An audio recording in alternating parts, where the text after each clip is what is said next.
In this video, we are going to start a new series creating this long-term athlete dashboard.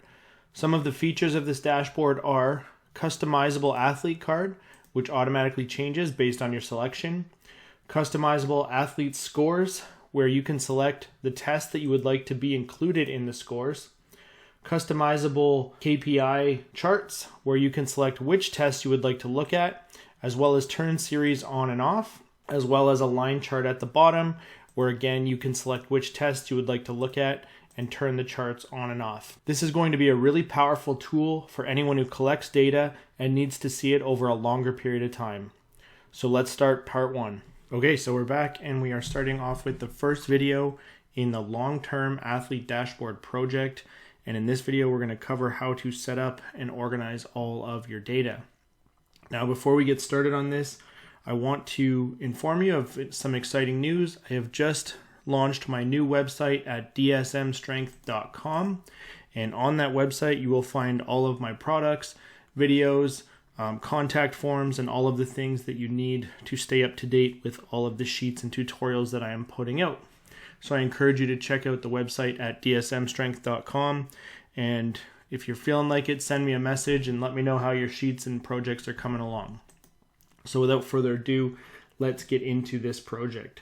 So whenever we're going to set up a dashboard or a file that we're going to be using over and over again, we really have to take some time up front to determine how we're going to organize our data. So the first thing that I'm going to do today is organize the actual athlete or the client data that we will be using. So I'm going to take this blank sheet here and I'm just going to rename it athlete info. And up at the top, we're going to have some key headings, and then this is going to allow us to organize our athletes or the clients that we work with.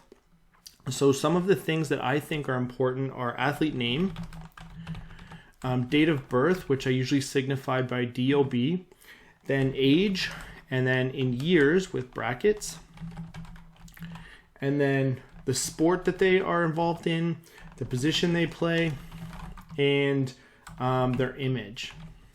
Now, there might be other things that you want to put on here.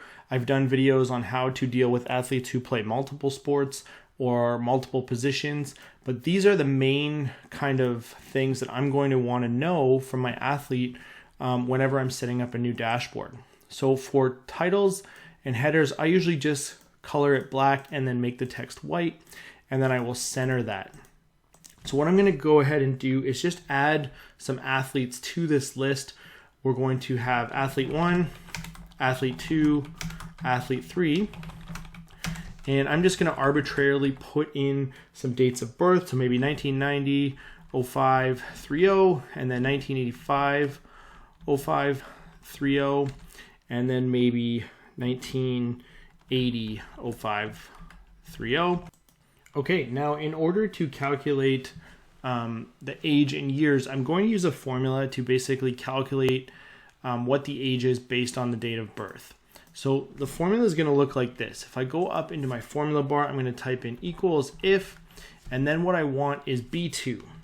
So B2 is going to be where the first date is, and then when I hit comma, what I want to do if this is true is use a formula called dated if. So I'm going to type that in, dated if, open that up, and what it's going to ask me for is what my start date is, and that's going to be the date of birth, so B2. Then it's going to ask me my end date, which is today, and then comma, it's going to ask me what I want my unit. So we have to put our unit in quotation, so I'm going to put quotation Y, quotation, close that off, but if it's false, then I just want to give a blank value and close this off. So what this is doing is it's looking in B2. If B2 contains a value, which it does, then it's going to do this dated if formula of taking basically B2 and subtracting B2 from today to give me the date of birth in years. And when I hit enter, what you're going to see is it now gives me that date of birth in years. But if I were to drag it down where there isn't anything, because there's nothing in B5, it's not going to do that calculation. So this is just a quick formula that you can use to calculate the age of your athletes if they give you their date of birth. Now, if I wanted to change this, I could do something like months, and it would give me how many months old they are, or maybe days, and it would give me how many days old they are. So it really depends what you're looking for out of this formula, but I typically would want it in years. So then the next thing that we want is just the sport, and I'm going to put some different sports in here just as something to use. And then position, I'm just going to use coach because I'm basically just making coach profiles. And then finally for image, what we're going to do is actually insert an image into here. And Google Sheets is pretty good with images. We're going to be able to look that image up and then use it from then on. So the image is going to look like this. Insert, basically image in the cell, and then it's going to ask me if I want to upload an image or find it in my Google Drive. So I'm going to go to my Google Drive, and I actually have a folder with different headshots in it. So I'm just going to select some of these different headshots. So for my baseball player, I'll maybe pick the baseball headshot, and then I'm going to do that a couple more times. Image in cell, Google Drive, headshots, and I'll take a weightlifter photo maybe. And you could easily just upload a file or anything you want there, but this is just how I do it. I like to have the actual images in my Google Drive. And maybe for a hockey athlete, I'll try to find a hockey picture. Let's go with, I don't know. That one looks good to me. Okay. And then from there, what I would do is just center all of these. So I'll just select all of these columns and then just center everything so that it looks nice. Now, one other thing you might want to do with any data like this is if I were to hit format, what you can do is do an alternating color format, and you can see that it's put a color over our header. So if we just remove sort of the header and hit done, what it's done is just alternating color every call or row. But I'm just going to put my header back to the way that I had it. And then that just signifies where our data is. Now, the reason I do that is when we go to make all of our formulas, typically what we'll reference is we'll reference everything within this group of data. So when I'm going to actually add stuff, I like to just have it as a reference that I want to add inside of here so that I don't break any of my formulas. So for example, if I wanted to add something else like, I don't know, grad year, I would add it in here rather than outside, because then I'm not going to break any of my formulas because I'm just going to be referencing things within. So everything would automatically expand. For instance, if I put it over here, my formulas aren't really going to reach there. So that's just a thing to keep in mind when you're putting everything together. I like to just color everything so that I know to keep everything within that. So then the next thing we're going to do today is just start to put together our actual data file. So I'm just going to add a sheet at the bottom, right click, rename it to data. And I'm going to add in some different data here. So just quickly, I'll add in something like athlete name, date of the test, position, type of test, and then I'm going to add in some performance tests. So something like 10-meter sprint, counter movement jump, squat jump, let's say pro agility, and beep test, and bench 1RM, squat 1RM, and let's say clean 1RM. Now, same as we did before, I'm just going to highlight all of these, make the black, and then color the text white. And I'm going to center all of this text. So that just allows everything to be centered. And for athlete name, I know that the values can be a little bigger, so I'm just going to drag this one out a little bit. So the first one I'm going to create some values for is athlete 1. And we're just going to put some dates, some really easy dates to remember. So 2021, 01, 01, 2021, 01, 02. So basically January 1st, January 2nd, and I'm just going to drag this down a bunch of times, and it should incrementally create 01 to 20, and then athlete 1 all the way down. Now for type of test, this is going to be where we would want to put in, say, performance testing, or maybe we're just doing weight room or monitoring or something like that. So this is just somewhere where you would put in that data. And then position is where you're going to pull in the athlete's position. That way, if you're doing any positional averages or things, you're able to reference that. And just as an aside, when you're creating your data, every row should be a new group of data. So for example, anything that happened on 2021-01-01 should go in this row, even if some of these are blank. So let's say they had a 1.00 and they only did their squat jump on that day and they had like a 25. It's okay to leave these other ones blank on that day and then put in whatever test they did on 01, 02. The way that we're going to set up our formulas, it's going to ignore any blank cells. But it's better to have each group of data on its own row. And then the next piece about data is at the beginning of your data set, you want columns that you can basically filter the data by. So I want to know what athlete was doing the actual test, maybe what date they were doing it on, what position they play, perhaps what team they're on, what the type of test was, etc. Any of the information that you're going to want to be able to filter the tests by always goes at the beginning, and that's called your identifiers. And then your performance values go in.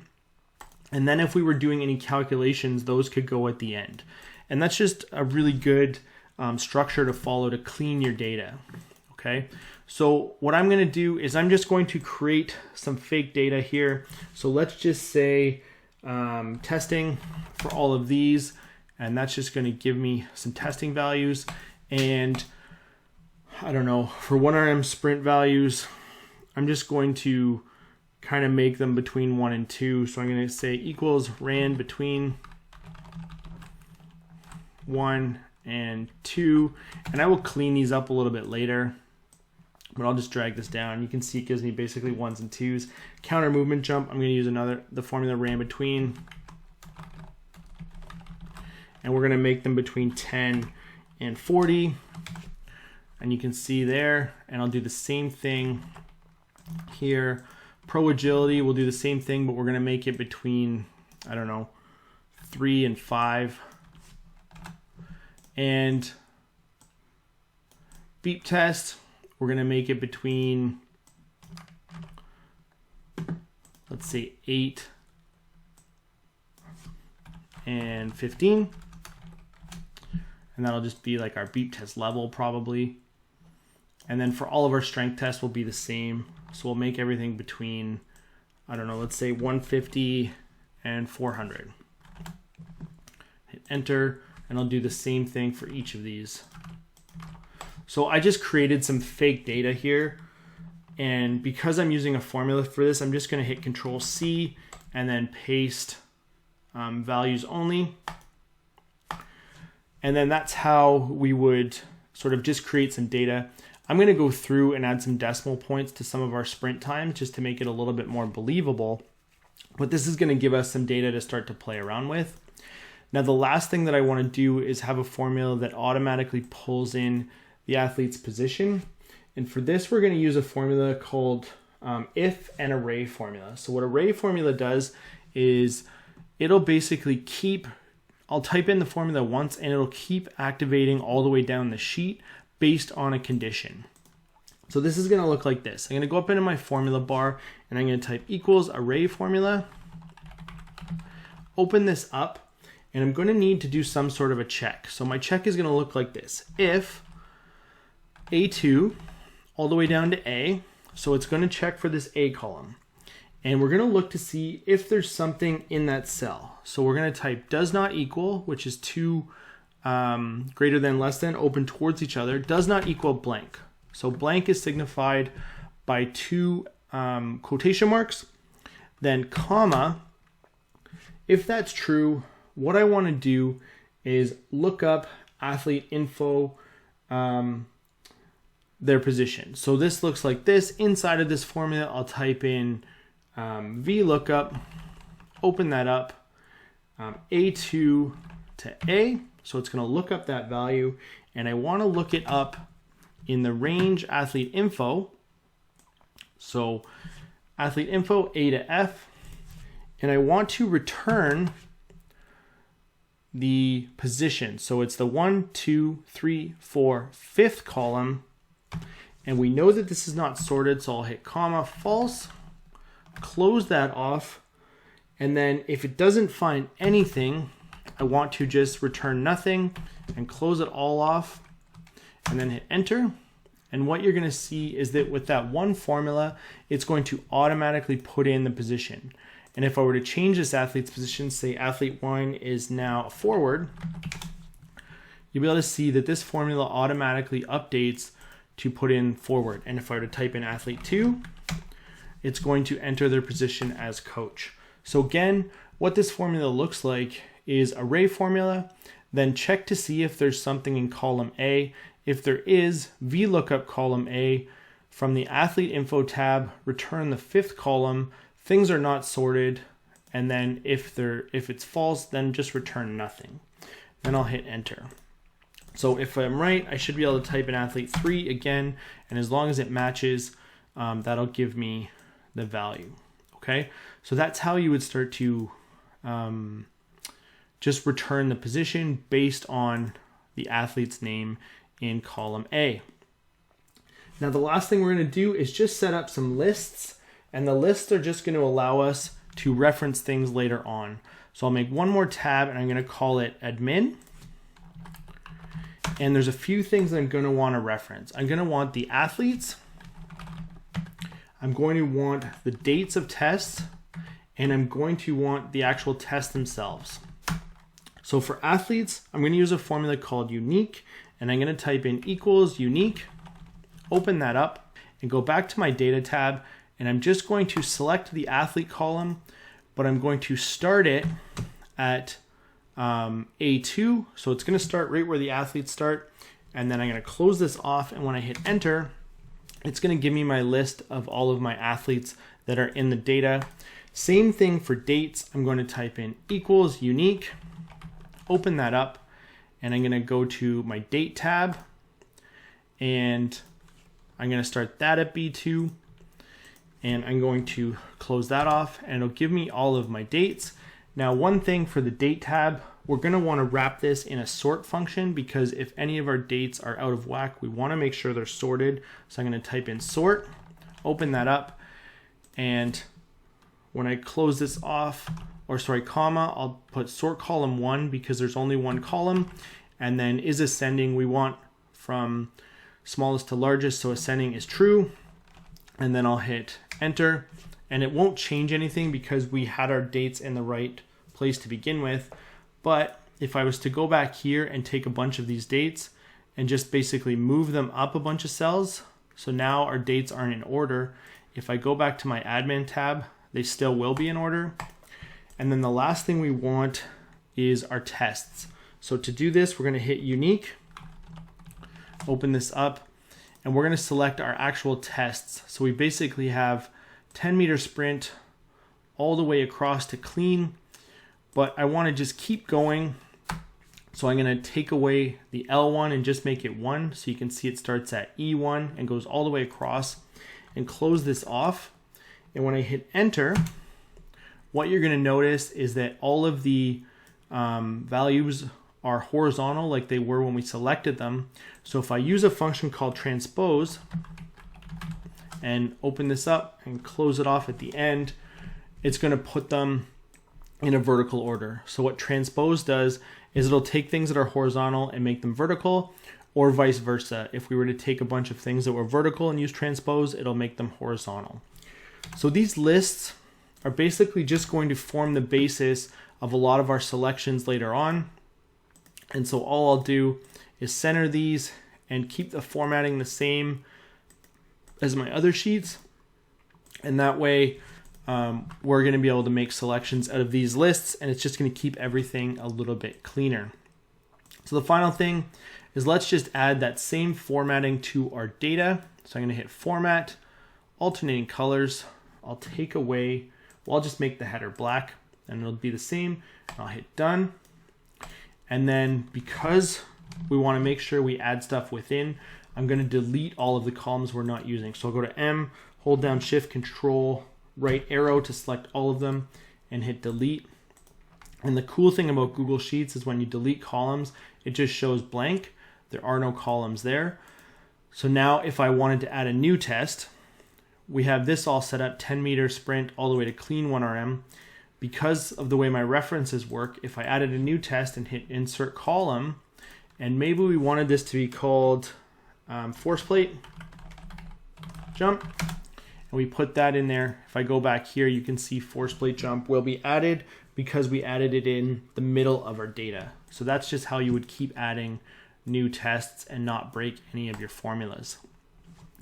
So I hope that this video helped you out, in that we've set up all of our athlete info and all of our data to be ready to produce a very useful dashboard. But it's because we've set all this stuff up in the right order that it's going to be really easy to write some formulas to pull this back out and make use of this data. In the next video, we'll begin to make our athlete cards and outline our dashboard. And then through the next few videos, we'll begin to put all the graphs and charts together so that we can visualize our data. Again, just a reminder, I have a new website at dsmstrength.com.